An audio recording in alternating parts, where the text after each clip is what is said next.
পশ্চিম সীমান্তে পাকিস্তানকে ঘরে ঢুকে মেরে আসার পর এবার পূর্ব সীমান্তে নজর ভারতের।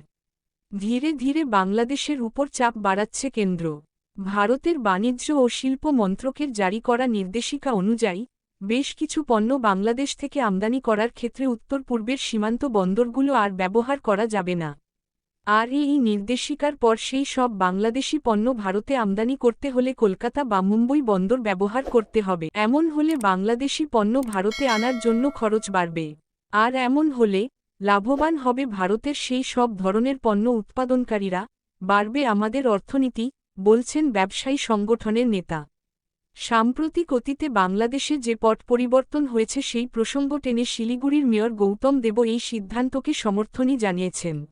খেলাধুলার উন্নয়নে সকল পদক্ষেপ নেওয়া হবে, তারেক রহমান।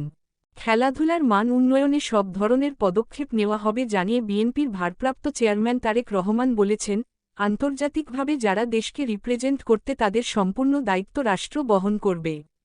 খেলোয়াড় তৈরির জন্য ভবিষ্যতে দেশে বিকেএসপির সংখ্যা আরও বাড়ানো হবে। স্থানীয় সময় রোববার 18 মে পশ্চিম লন্ডনের একটি 5 তারকা হোটেলে আরাফাত রহমান কোকো স্মৃতি ক্রিকেট টুর্নামেন্ট 2025-এর পুরস্কার বিতরণী অনুষ্ঠানে প্রধান অতিথির বক্তৃতায় তিনি এ কথা বলেন। তিনি বলেন, দেশের সকল বিভাগে একটি করে ক্রীড়া শিক্ষা প্রতিষ্ঠান বা বিকেএসপি প্রতিষ্ঠা করা হবে। প্রয়োজনে খেলোয়াড় তৈরি করতে সিলেবাসে পরিবর্তন আনা হবে।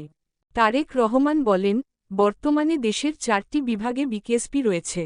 আমরা সরকার গঠন করলে প্রথমে সকল বিভাগে একটি করে বিকেএসপি করব, যাতে ভালোমানের খেলোয়াড় তৈরি হয়। আর যারা খেলাধুলার মাধ্যমে বহির্বিশ্বে বাংলাদেশকে রিপ্রেজেন্ট করবে তাদের দায়িত্ব রাষ্ট্র নেবে। তিনি বলেন, আমরা ঢাকা শহরে ওয়ার্ডভিত্তিক খেলার মাঠ গঠন করার পরিকল্পনা গ্রহণ করতে পারি। অন্তত 2টি ওয়ার্ডের মাঝখানে যদি 3 থেকে 4 বিঘা জমি বের করা যায় সেখানে মাঠ করা হবে।